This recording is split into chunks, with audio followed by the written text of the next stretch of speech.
Mbote na biso bisika bozolanda biso tokuta na bino na deuxième numéro toujours dans les personnalités d'ici na ville na biso ya Bandundu tozali na ba jeunes ko bazali exceptionnel bazali ba entrepreneurs leaders sociaux et politiques grâce à ba effort na bango moko lelo bazotelemisa mitu lelo bazana ko s'imposer pe lelo bakomi ba source ya inspiration na ville na biso ya Bandundu na yango lelo na omema bino na découverte ya un homme d'affaires directeur ya ba entreprise ebele pe azali lisusu papa na oyo etaleli entrepreneuriat na vie na biso ya Bandundu pe azali acteur social déjà on a invité à côté na plateau na biso ya poko ya lelo. Bonsoir monsieur Kevin. Bonsoir, bonsoir. Merci. Comment vous allez? Oui, ça va très bien. Prenez place. Merci.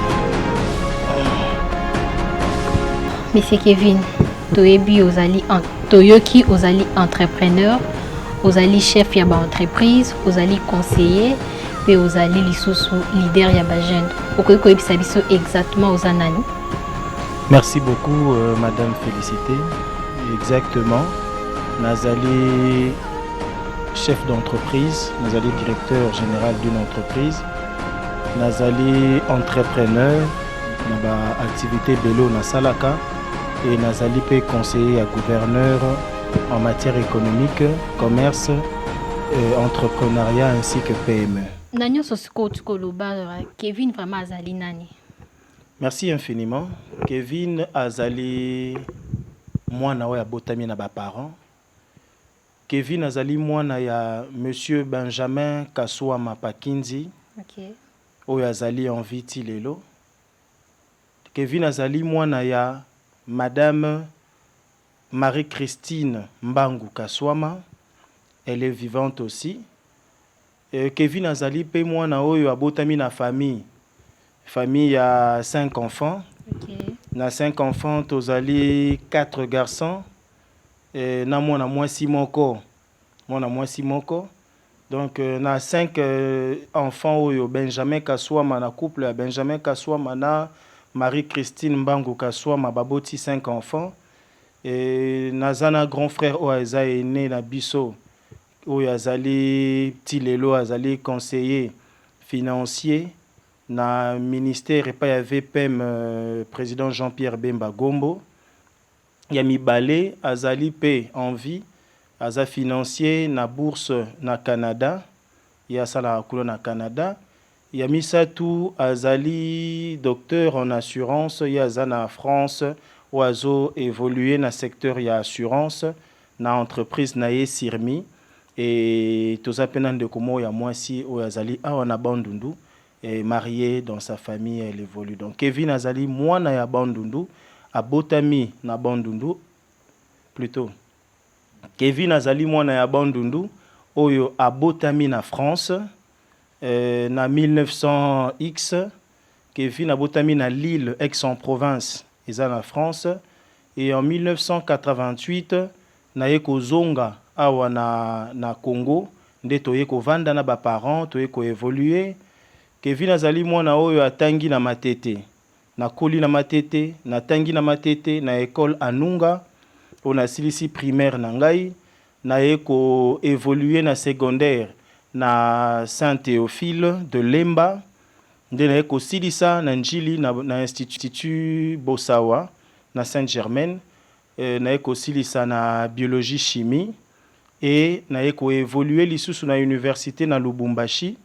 C'est là où j'ai très bien évolué à l'université. Penaeko Silisa, licence Nangai na Bel Campus, na Kinshasa, na 8e rue. C'est là où j'ai distingué et j'ai évolué jusqu'aujourd'hui comme assistant à l'université. Quand la parcours na yo obotami na France ou ezali Lille, ba université na yo otangango na Lubumbashi, Qu'est-ce qui a fait en sorte que l'autre mona M. Kevin Kaswama na ville na biso ya Bandundu?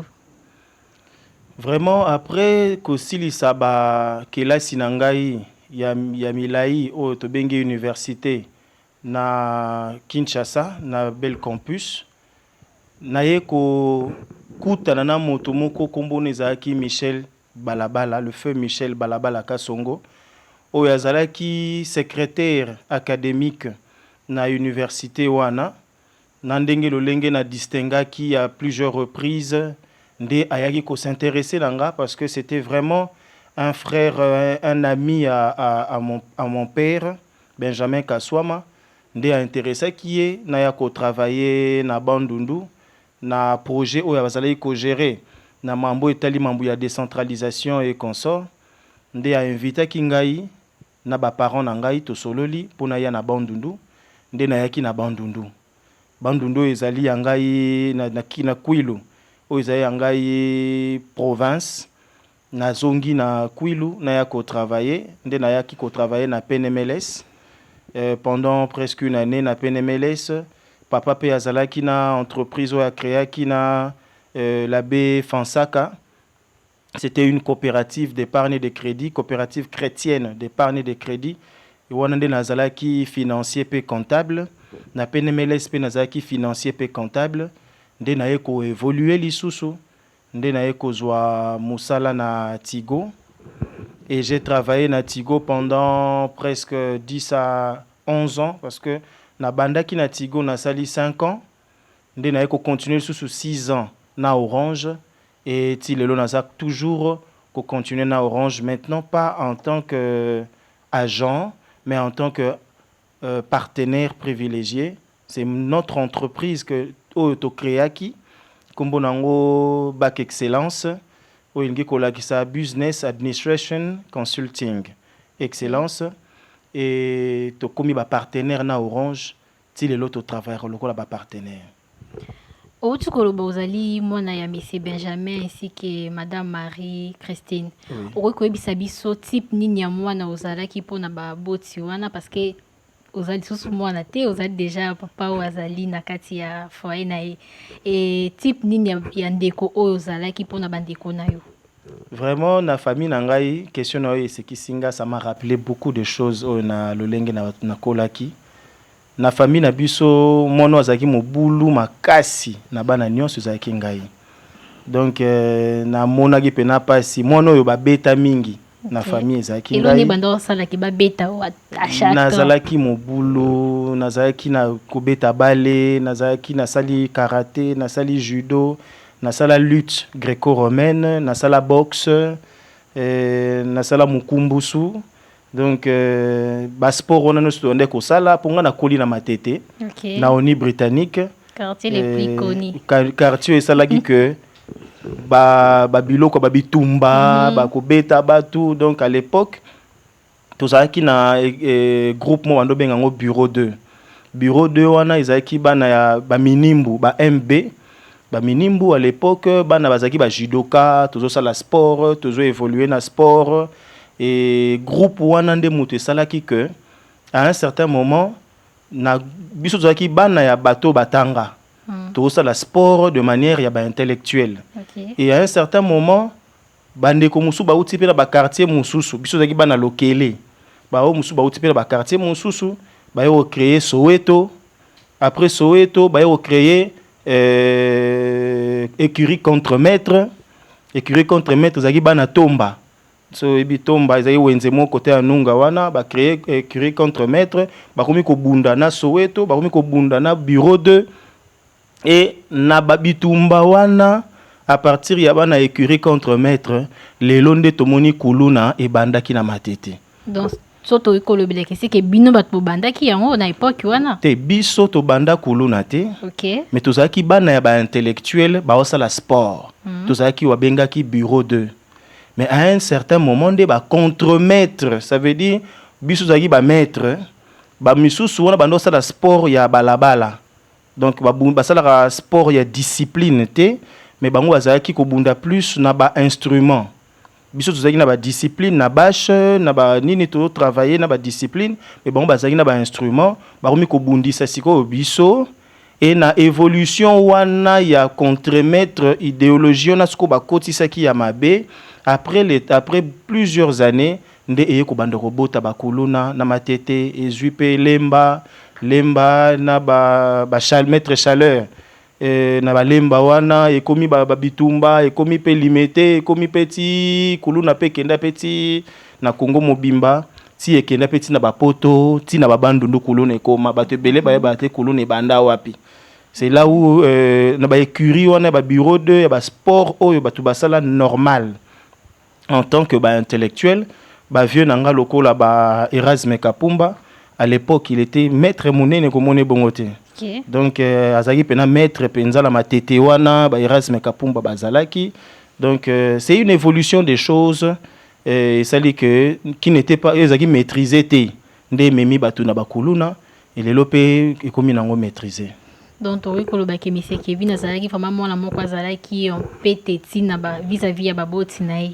Parce que yango pe sali yake otangi na matete tomoni oke na lemba elo ni banda osala bamba ezalaki babanda ko renvoyer yo ou ça c'était les parents de banda ko mona ate tomoni peut-être matete lo yengele ki makasi to kene mpimeni na lemba non.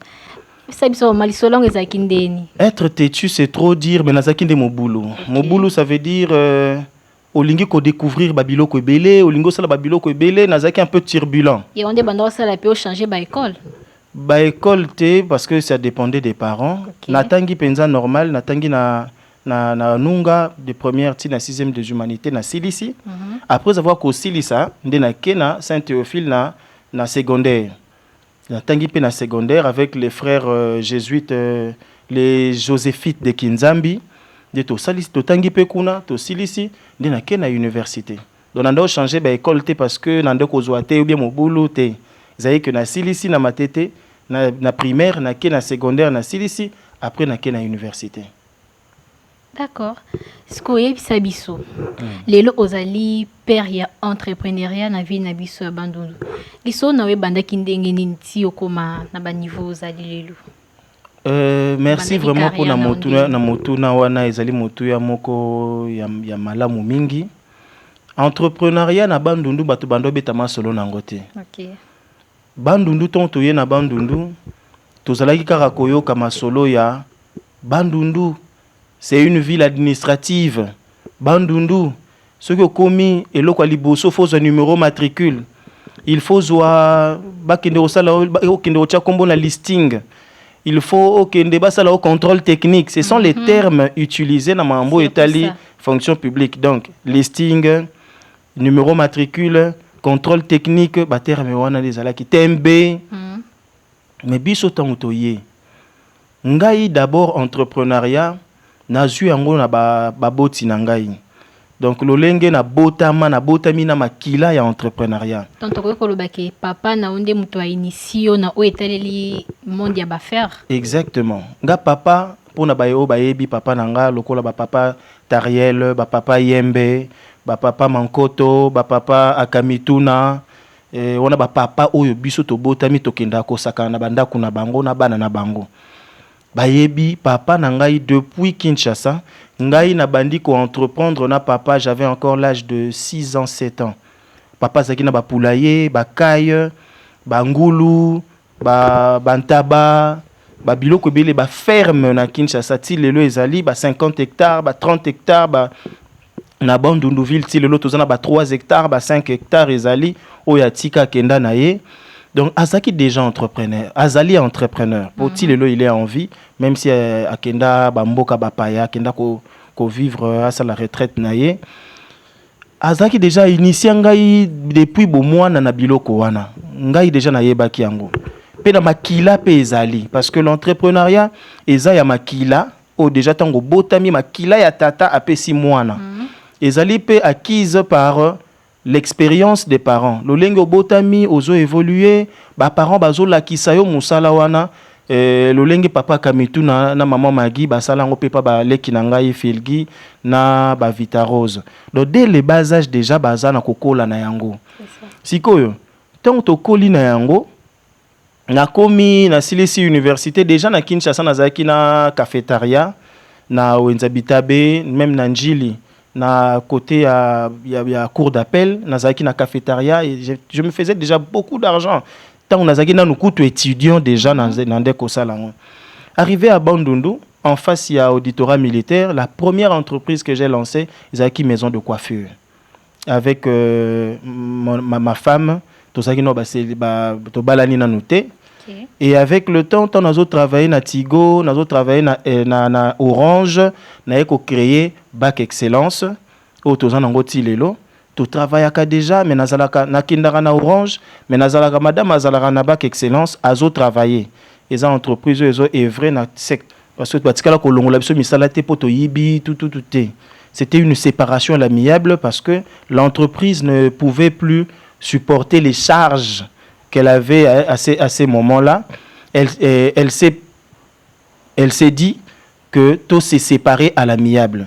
Okay. Et quand on s'est séparé à l'amiable, yango wana Orange alobi Kevin au salam alamu, aux une expérience ya makasi, aux une makila wana ya entrepreneuriat na sengiete ozwa ba shop nyonso eza na Bandundu o gérer yango to koma ba partenaire.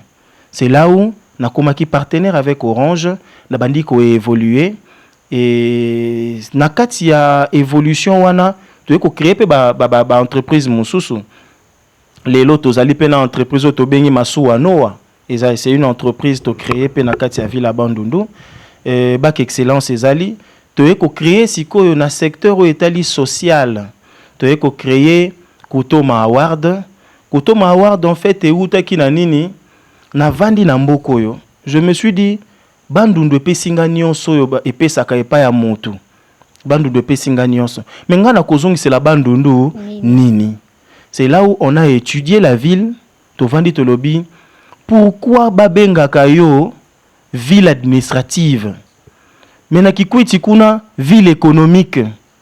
Et tozo le la banda tongo pe pourquoi bataki kwiti banyoko la rabiso bataki kwiti basala rabiso boy te totika kozala ba pleurnichard totika kozala bato balelaka bazo lelaka soki ki kwiti azo évoluer en matière d'entrepreneuriat et commerce et ça simplement parce que baza nango na makila baza pena bato bazo sunga bango ba développer yango mais biso awa na Bandundu toza bae oyo toza kaka wana na kati ya kozelaka ba salaire na fin du mois. Soki mama nangai observez kaka soki otali na fin du mois lolenge totonda kana TMB.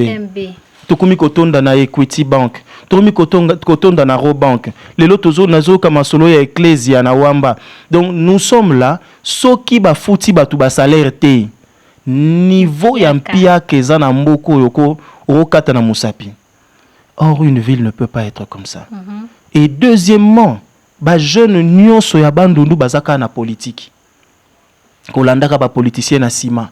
Ko salaka ba débat tongo midi po kona WhatsApp. Méga ozozwango wapi. Sala calcule méga wana du 1er jusqu'au 30.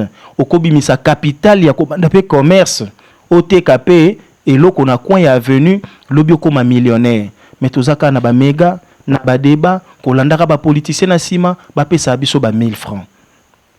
C'est là où je me suis dit, nous devons aider les jeunes de la ville de Bandundu. Tu as créé Kutoma Award. Kutoma Award, ils ont un objectif, il y a primer les meilleurs entrepreneurs pour épayer ça.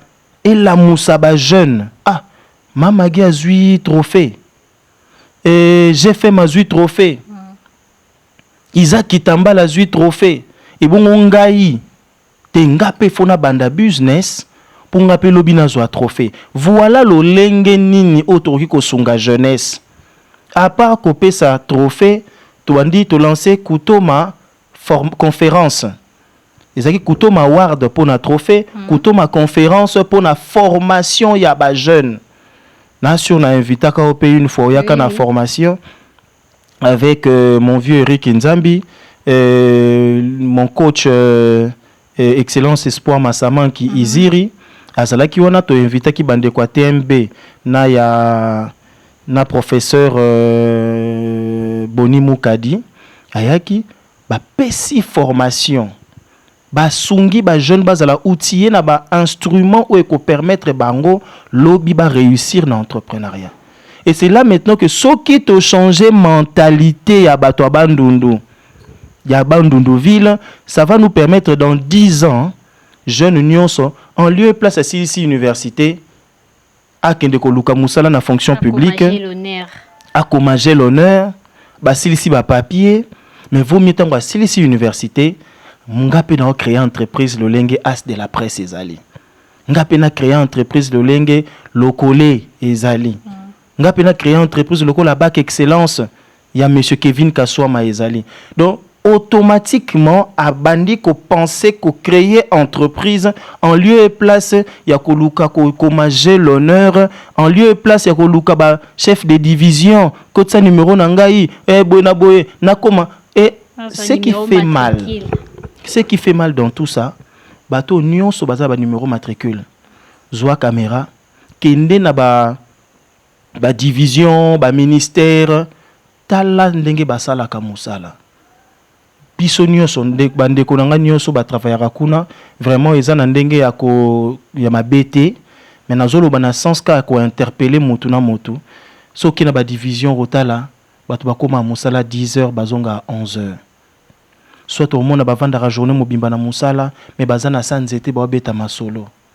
Nazolo bana ndenge ya mabete nazolo bana sens que tout la musa jeunesse fleur d'âge wana et sengeli to sala musala to travailler pour le développement ya bandundu mais toke ko gaspiller âge wana na se ya banzete na ba ministère na se ya nzete na ba cabinet na ba division à ne rien faire jusqu'à atteindre 40 ans 50 ans âge lekani ba misusu bazana bilanga bazo travailler yozana sanzete ozo sala le côté. C'est là maintenant que tozo mema van wana ya transformation intérieure ya jeune ya bandundu toko m'appelle lokola bana ya Kikwit o bazalaka bana lunda ba créer ba entreprise lelo kene na Kikwit mona ndenge ezo évoluer au lieu to banda kolela bata Kikwit baboto libiso boy basali biso boy. Nous devons travailler dans l'entrepreneuriat pour nous égaler à Kikwit. Pourquoi pas les surpasser? En 2012, tozomona ozalaki si jeune, mobimaki numéro 1 na oetaleli Tigo. Okoyi koyebisa biso. Ndenge nokomaki na kati, ndenge nokomaki na Tigo et par contre nini lelo koki koloba po na Tigo. O perdra kita na yo, soit olexaki ba bon moment avec entreprise wana. En fait, entreprise Tigo, les entreprises etikinga na venir ya malamu mingi. Okoma na kuna ndenge ni. Tigo nga nazaki ko travailler na PNMLS de lenge na lobaki yango tantôt. Na ndeko travailler pe na coopérative d'épargne de crédit, chrétien d'épargne de crédit. Ozaki ezaki na Wamba. Na yambaki ndeko nanga moko oyaza lelo na DGI que je salue Ricky Le Kulangai. Aye na shop ayebi na nani na bureau nanga ebisinga ke Tigo ezana ko recruter. Et l'olenge bazali na recruter na zui dossier nanga na ke na déposer tout ça qui près à 60 et quelques jeunes à l'époque 60 et quelques jeunes garçons jeunes filles jeunes garçons confondus pour na test wana et tout ça la test tout tikali 20 deuxième test tu kotika la 10 troisième test tu kotika la 5 et tu kosa la quatrième ezali qui oral tu kotika la 2. Et tout ça, les sous oral, mon sous, na ba directeur ya Bakongo, ya Kinshasa, na ya Bandundu par téléphone, ba poser ba question, et ça les que tu na eko longa parmi les 60, j'étais premier. Et ça qui na recommandation té. Vraiment nazaki recommandé té na Tigo, ba entreprise privée, et ça ba entreprise moko bazara très catégorique na mambo itali recrutement. OK. Et kune zala te que ono konanga o tata moi cité. Kuneza sala test zala capable réussir et ko sala que na ko réussir na test wana to ko kota na Tigo en 2011-2012. OK. Ndena bandi ko travailler pendant des années comme le numéro 1, j'étais manager, area manager avant que Batine de Langai manager mususu ngana yo comme chef d'agence. Avant que Batine de Langai Joël Prosper Kayambo nde azaki siko area manager ngana yo comme chef d'agence. Na ko évolué na Tigo pendant 2 années. Tigo est une entreprise oyo et pesinga vraiment mbongo mingi. To se retrouve makasi parce que ce sont les Américains. OK. Ba travailler à penza côté salaire ba chayo à l'aise, ba prime, ba target. Donc il y avait vraiment beaucoup d'argent où il permettra bisoto s'asseoir convenablement et na ba activité, na marketing. Et ce que j'ai vraiment aimé chez Tigo, c'est que C'est une école de formation. Nga na bandi na Tigo na oteka sim na balabala. Donc na balabala ba pesinga sans sim na otambola lopangu na balabala to oteka sim tina ba wenze. To oteka ba sim ya Tigo. C'était vraiment une école de formation. Et lorsque Tigo est tombé en faillite, bah eko sala rachat, Orange a somba Tigo, nde ba sala qui fusion plutôt, c'était une fusion. To eko kota na Orange, nde to epé ko évoluer avec Orange, na Orange na bimaki meilleur shop, meilleur chef d'agence na Congo Mobimba. Et lekela batu nyonso, naza ba photo nango ti lelo, na simba trophée moko boye. Donc na Congo Mobimba, imaginez ba shop ya minene eza na Kinshasa, mais shop ya Bandundu nde bimaki meilleur et na bimaki meilleur chef d'agence. Batu bandimaki teke mutako bima meilleur na Bandundu ville. Et na kati ya excellence wana nde to évoluer na yango, yango na pesa pe kombo ya entreprise nanga Bac Excellence. Parce que on a payé marque Orange dans l'entreprise. Oui, parce que tous les partenaires, tout le monde aura plus image ya Orange.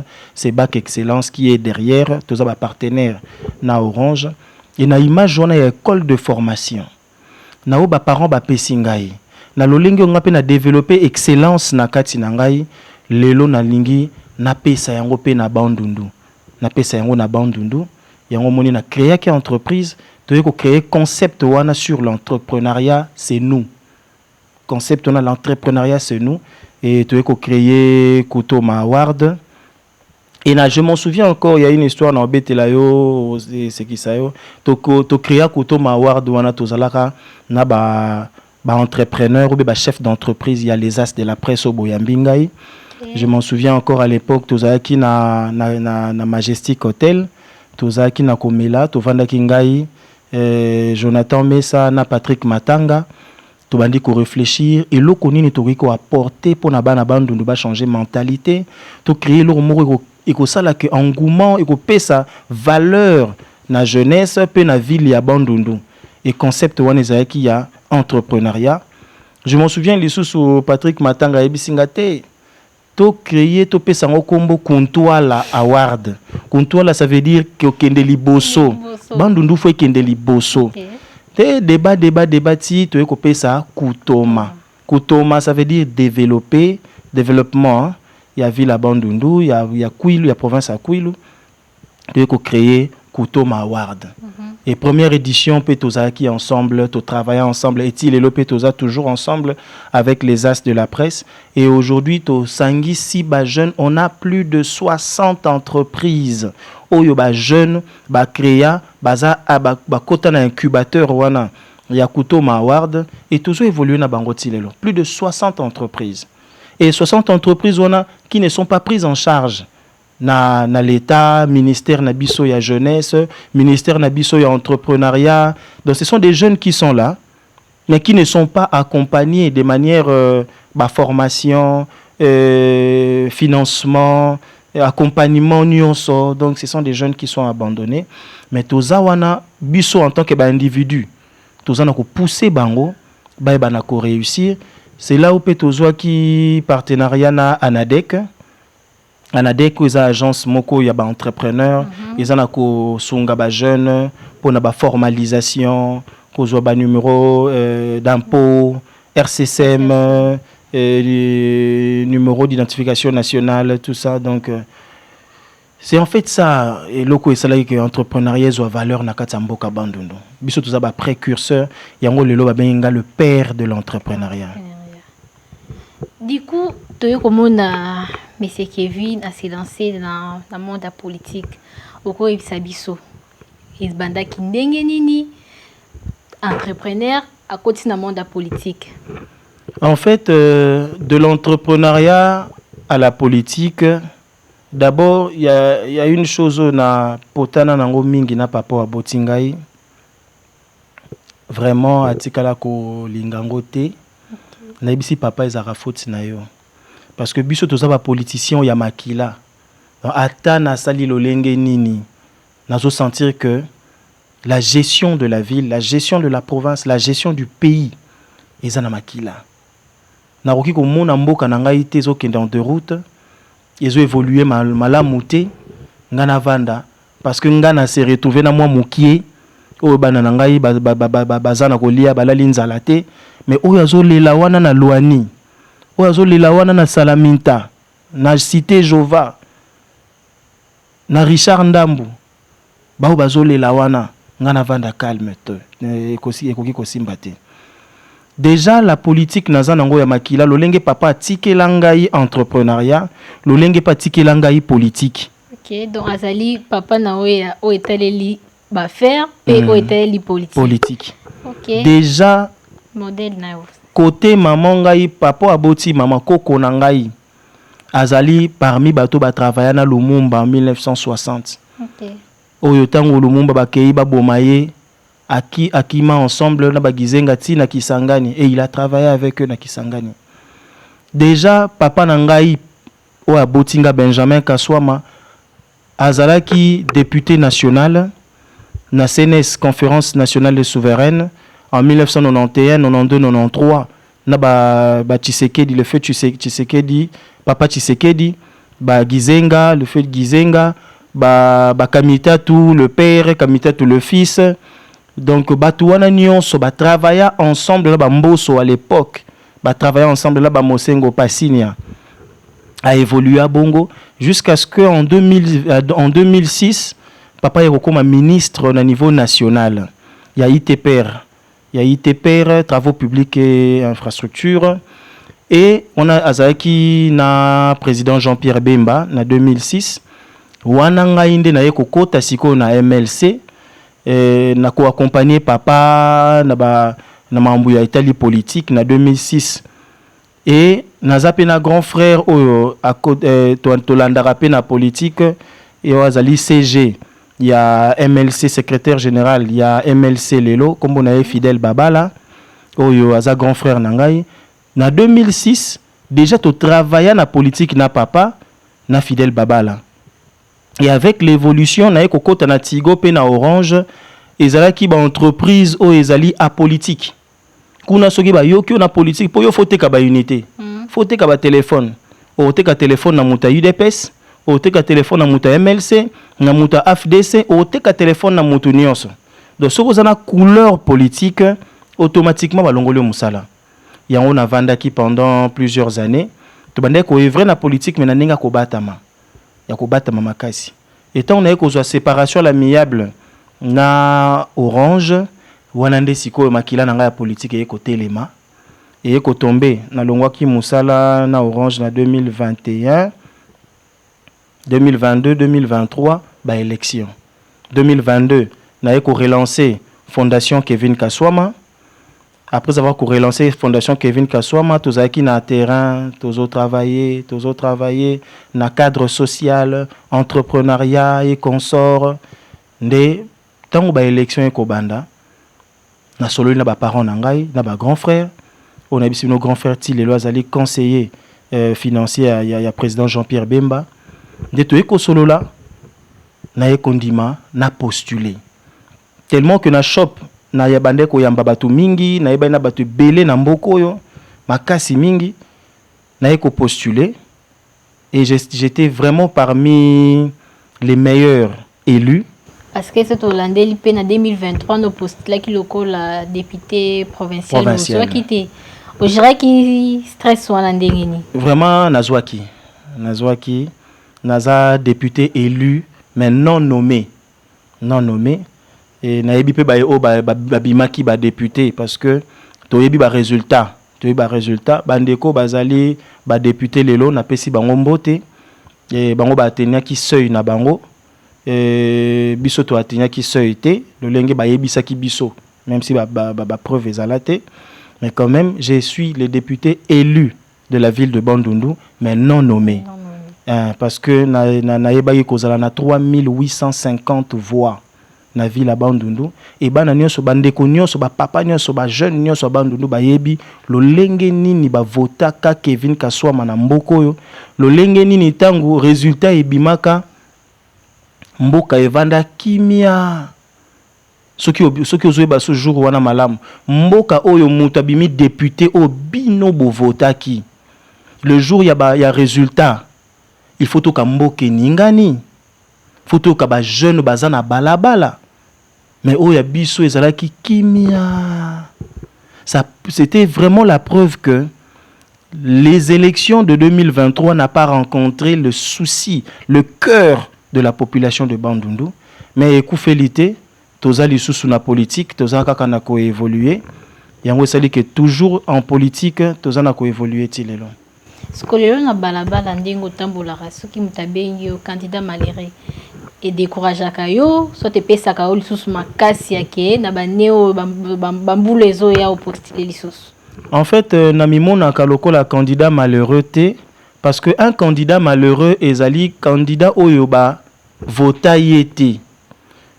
Na peso exemple. OK. Et zana baye oyo na classe. Amata classe mais na ba point ya cop. Et na mutu mususu abandeli na classe mais ayebi ke na zwaki. Donc c'est ça le réconfort que j'ai intérieurement. Nga naza parmi bato soki na tembo na le kanalelo même population, même ba député élu, ba député nommé ou bien ba député mususu, soit moninga benga honorable. Honorable. Ba yebi lo lengeni to sala makambo. Ce sont des jeux politiques au ezala que to yebagi na kokweya, mais je ne suis pas un candidat malheureux. Résultat bimi lelo lobby na 7 heures nazaki na entreprise nanga na continuité Kassim na ba unité na ba téléphone nanga lelo nazana eko évoluer toujours au top en termes ya entrepreneuriat na celle-ci ba activité ya kutoma nazana entreprise ezoko tsambongo tozana ko évoluer ti lelo. Donc je pense que sur ce point-là nazalo ko ba OT abima kité atekaki lopangu abimité ale kamba ki akwei ti lelo ali moi et 200 candidats au nyoso bayaki na moment wana bango nyoso bamona na raté tozara soki ebelé 5 au ti lelo bana bandundu. Après tant to comme na ba élection en 2028 bana bandundu ba mona lisusu 300 personnes baye na avion ba ndiko yamba ba na aéroport bale ba bebisi ba voix to bimisi ba élu ya malongate et la ville de Bandundu restera toujours comme ça parce que tozo sala ba choix na loyenge. Lelo tozo mona yo ozali conseiller à gouverneur. Okoko bisabiso. Comment on s'est retrouvé directement dans cabinet à gouverneur et jour ya o ba plokamaki ba résultat wana ezalaki pona yo honneur ya ko apprendre que non voilà un jeune au azali jeune aba leader entrepreneur père ya entrepreneuriat na ville à Bandundu du coup akoma conseiller à gouverneur. Merci vraiment pour la motuna, on est vraiment très pertinente. Tant que aussi ici toujours ba résultat de l'élection et simba quitté na continuer na entrepreneuriat na la lisaki na ko isina kitaki mabo côté to ke na kutoma to bandi ko travailler donc to ko baki kutoma pesa la ki lokola moi ero créaki yango ezalaki pona makamna ya politique pour ba voter yo na tikala ko créer kutoma pona politique té parce que le résultat aujourd'hui est économique. Tous on a ba entreprise ebelé et c'est créé et lelo anadek aza fier. Il y a une entreprise ebelé où ils ont enregistré et formalisé na anadek. Mais kutoma quand même et joie peine à visibilité nangai là on doit se le dire. Visibilité nanga na moment où tu perdras qui ba élection. Visibilité na j'étais tout le temps na ba activité tout ça toujours évolué. Et na eko kuta na un coach un grand on a benga ka papa nangai pour azapena mwana kombo na Kevin kombo na l'honorable Eric Nzambi Ngul. Et to yoko kutana na ye to bandi ko solo là to bandi ko partager. Il reconnaissait en moi un leadership. Il sait en lui que moi noyo ndeko yo mwana nanga yoyo aza na eloko wana na kati na ye.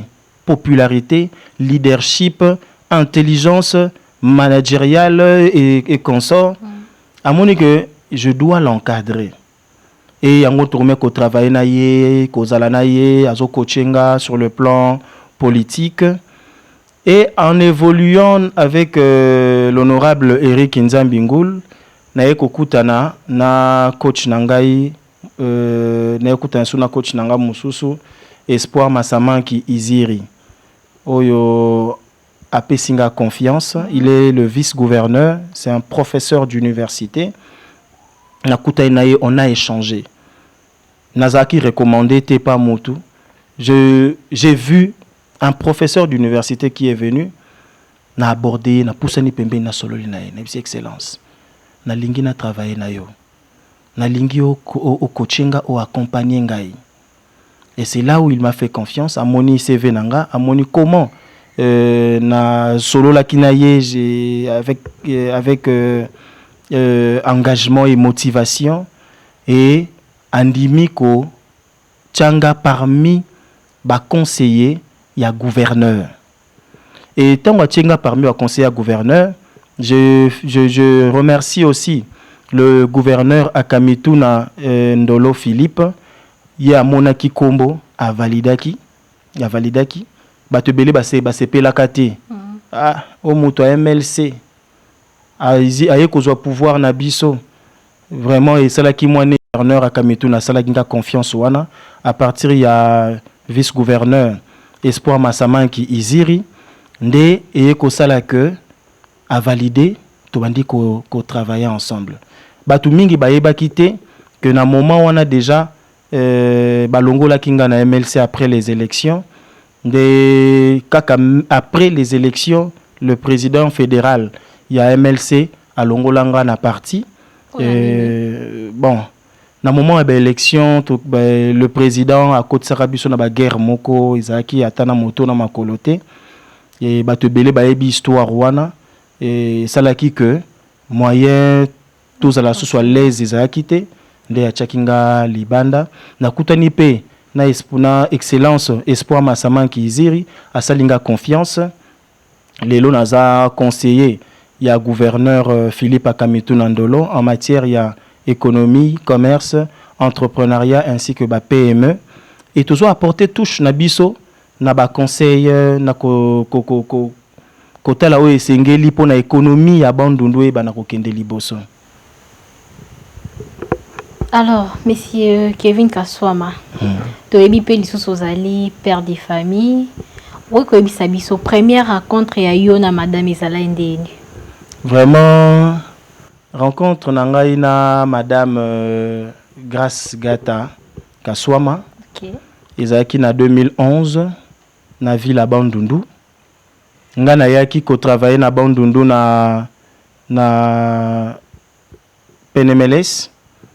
Na coopérative wana na appel ya Michel ya feu Michel Balabala Kasongo de temps na yaki à chaque fois na banda okendo otanga ba livre na claco ezaki en face ya USAID le place na yeko ebana mon cher ami l'honorable Jean-Fils Ngaikomo na USAID ndet na claco wana tant tozo ya kotanga ba livre tozo ya kobetaka Monopoly Scrabble et consort nde na kokutana na ndeko mwasi moko kitoko makasi vraiment tango na mona ki embala liboso na yoki penza ke moteme beti os de mesos betaki na niveau moko ya ebeti liboso pe beti na sima. Okay. Nde sali que nazaki na ndeko nanga moko mobali enceinte Chari o azali pe tilelo na bandundu awa za na Kinshasa na mambo finance na pesi pe mbote na mwasi na ya za na parlement kombo ekimi donc tozali na enceinte toye ko beta Scrabble toye ko tanga ba livre na ye na moni mama nde salaki que to solola na ye et na pe ko nde balobaka na ye ko tsheli to ya âge na été aye kondima c'était parce que tu es que biso basi to sama ba fier na DBS kandima ki facilement tena umelaki.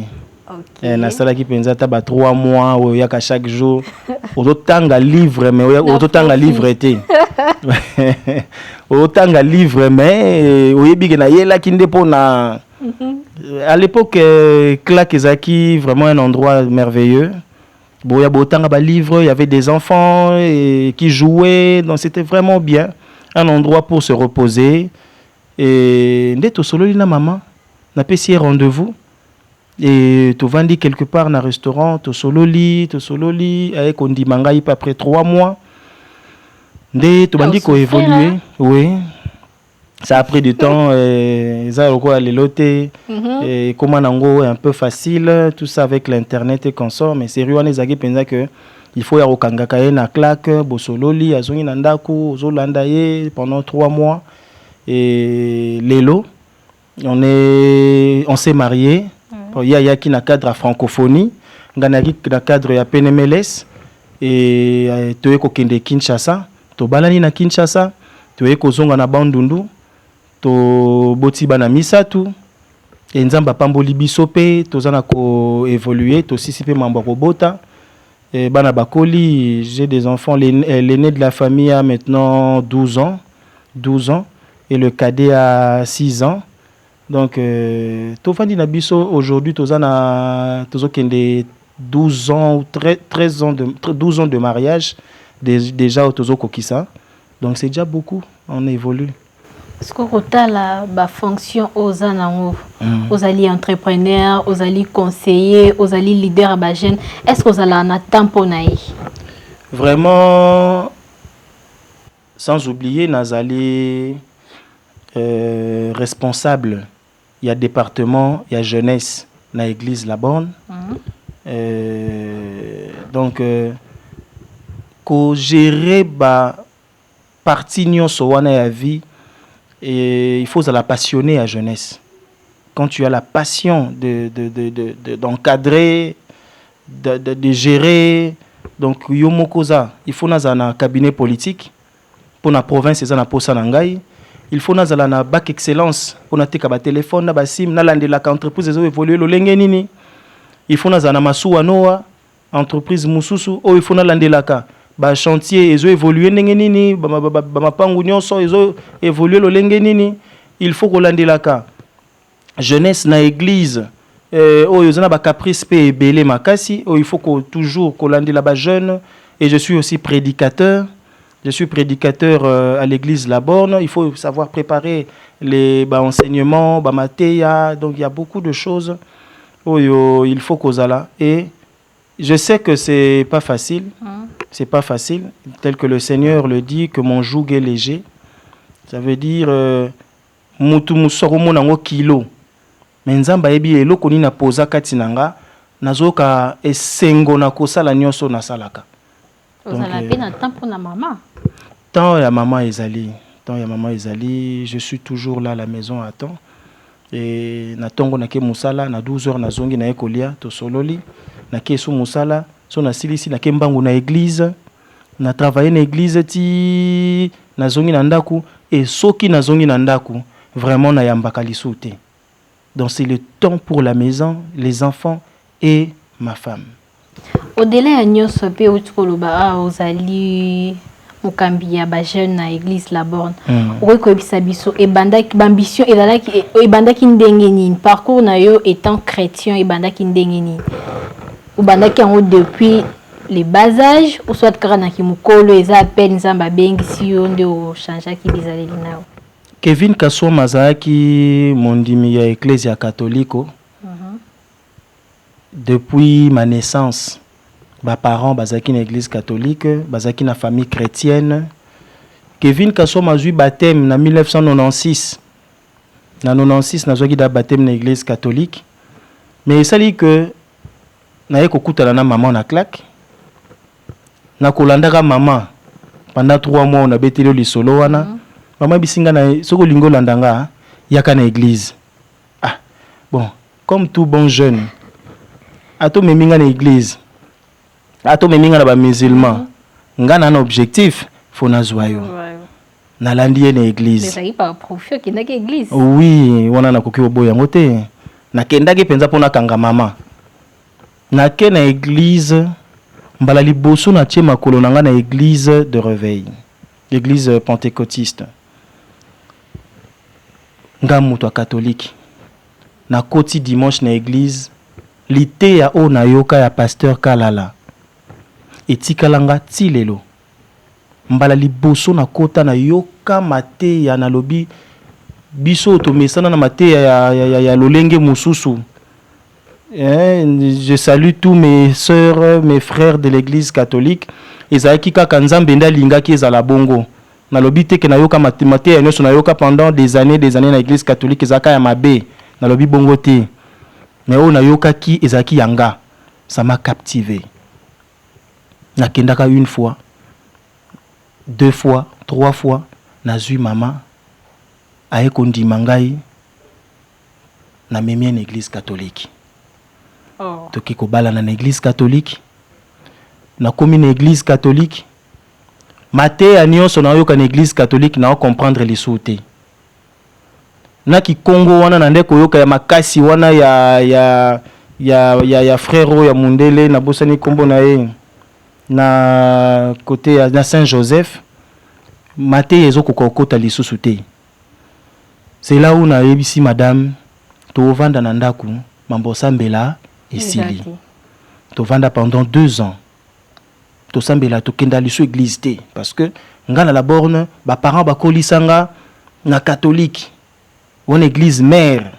Babi nzambi wana babi nzambi soki papa na ngazolo babi nzambi roka na mawa. Mais sali que Nathalie ba parents nanga na catholique. Moi si nanga meminga na la borne. La borne na yokilité ya na kangami. So na bina zonga na catholique pour na sepesa ba parents nazo comprendre pe sou mambo ele kana kuna te. So na tikali koto balobio alandi mwasi. J'étais tellement confus na bisi to va na ndako. Et après 2 ans, il y avait un frère à comme côté ya biso, mais papa, nzamba pesi yo mbongo, nzamba pesi yo mayele, apesi yo beauté, apesi yo mbinga mobali boye, na bana boyo boti bana ebele boye facilement. Nini ozotika nzambe. C'est là où je m'étais réveillé. Je me suis dit, il faut tozongelanzela à l'église. Et j'ai pris ma femme, toqué na église La Borne. Nazaki na église La Borne pendant des années. Ngai vit ambiance terrible. Donc Nazaki na sambela na La Borne, le kolomo na kati le kolomo libanda. Lundi nazala musalati vendredi et fongolilo. Biso nyonso toke na ba boîte, na ba terrasse, oyo kanga na Riziane, na beta billard, oyo kanga na état major, na mela masanga, tozali na ba place ebele tondo mela masanga, ambiance ya terrible, mbongo ezali. Ambiance pena ya qualité. Na poko toke to lali na boîte, na chez les procureurs à l'époque, ça s'appelait chez les procureurs, na Césaki chez les colonels, tozali na Beauvant, donc ambiance terrible. Et après tozo évolué na ba ambiance wana, mais nzamba azali ko sala musala makasi na kati na ngai, mais nande ko yeba te. Ambiance masanga, kobina, tout ça. Et à un certain moment, en 2017, j'ai senti en moi quelque chose s'est passé. Donc sentir que masanga est comme ma bé, musique est comme ma bé, qu'on va dans l'environnement ya masanga et comme ma bé, c'est là où le Seigneur m'a appelé et j'ai cru à Christ comme mon Seigneur et Sauveur et n'a évolué, n'a eu baptême, n'a commis n'a eu formation ya ba ouvrier et lelo n'a commis encadreur ya ba jeune na bandaki na intercession pendant 3 ans et lelo n'a commis encadreur à ba jeune na département ya jeunesse et prédicateur. Alors, monsieur Kevin Kaswama, kota la parcours nyonso ya vie na yo. Lelo so na besoin comme livre, o comme livre pour na histoire ya vie na yo. O pesa ngo kombo nini et pour na nini. Soki na bina comme livre pour na vie nanga. Déjà na koma déjà livre pour na vie ya Bandundu. Nana livre na koma ya 700 pages. Lo lenge nini to ko développer ville ya Bandundu. Tokolo belango na ba émission ekoya. Et livre ne ko bimakaka à un certain moment. Et pour na kokoma livre ya vie nanga na opesa ngo kombo le père de l'entrepreneuriat de la ville de Bandundu. Pona nini? Parce que nzamba pesinga mission wana e bandaki na papa na ngai oyo bandaki yango na mboka oyo sur l'entrepreneuriat abandaki kozala na ba entreprise ba poulailler ba biloko ebele et nga pe na ju relève wana ngana memi yango lisusu sur le plan scientifique na ba formation ba award. Mission wana ezali nini? Mission wana ezali kolongola jeunesse ya Bandundu na esprit ya ville administrative to kotisa Bandundu ville ya ba entrepreneur. Et livre wana na kolobela nde makambo etali ko changer ville. Je vous dis dans 10 ans Bandundu ekozalaka lisusu ville administrative te lolenge to lobelango lelo. Et biso tozala parmi ba jeune wana o ba komema van wana ti nasuka. Donc livre wana kombo na ozala le père de l'entrepreneuriat. Mona oya suka pona ba jeune o ba zala kana besoin ba koma lokola yo ekokozala ni. Vraiment mona nga ya suka ekozala ete jeune ya Bandundu. Kozala entrepreneur eza facilité. Kozala entrepreneur eza hasard te. Kozala entrepreneur eza slogan te. Lolenge moko kozala leader eza slogan te. Na koyebisa na jeune ya ba jeune ya Bandundu, entrepreneuriat eza ya makila. Babota makanango.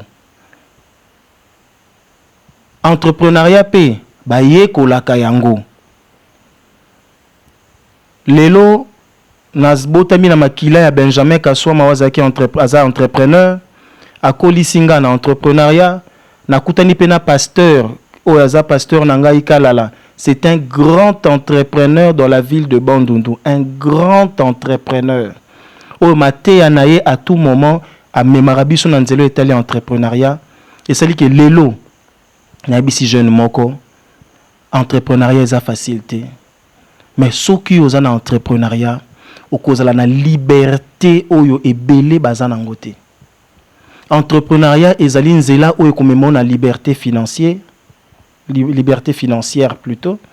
Ezali nzela oyo komema yo ozala na facilité ya kosala makambo ebele. Yango na sengi na yo. Tango silisi classe kouwelela te ko banda kokoma ba j'ai voulu ba j'ai l'honneur tout ça. Tala talent nini nzamba chakati na yo.